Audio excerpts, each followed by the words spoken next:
হাই friends, মই আজি আপোনালোকৰ ওচৰত ৰঙালাও গুটিৰ চাটনি বনাম বুলি লৈছোঁ। মই কিদৰে বনাওঁ সেইটো দেখুৱাওঁ। মই ইয়াতে কেইটামান ৰঙালাও গুটি লৈছোঁ। এইকেইটা ভালদৰে ধুই ৰ'দত মই শুকুৱাই লৈছোঁ। এতিয়া মই এইখিনি অলপ সময় ভাজিব লাগিব।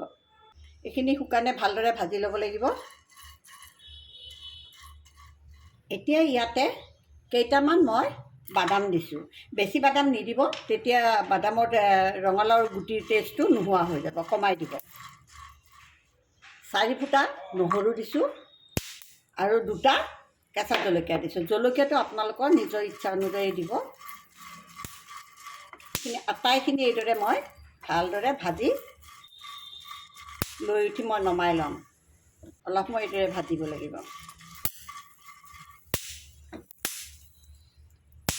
ভজা হৈ গ'ল, এয়া ফুটিব ধৰিছে।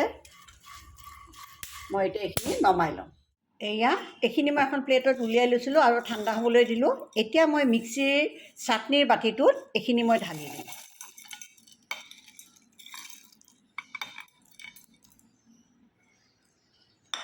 আৰু ইয়াতে অলপ ক'লা নিমখ দি দিব। আন্দাজমতে ক'লা নিমখ দি দিব। ইয়াতে মই ধনিয়া পাত অলপ লৈছোঁ, অলপ ধনিয়া পাত দি দিছোঁ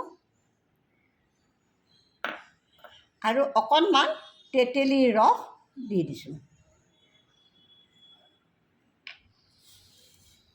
আৰু অলপ পানী দিম।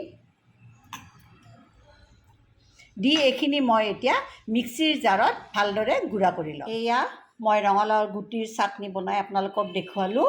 মই মিক্সিৰ পৰা এটা বাতিত মই উলিয়াই দিলোঁ। আপোনালোকৰ যদি ভাল লাগে এইদৰে আপোনালোকেও বনাই চাব, বৰ টেষ্টি হয়। আশা কৰোঁ আপোনালোকে ৰেচিপিটো ভাল পাব।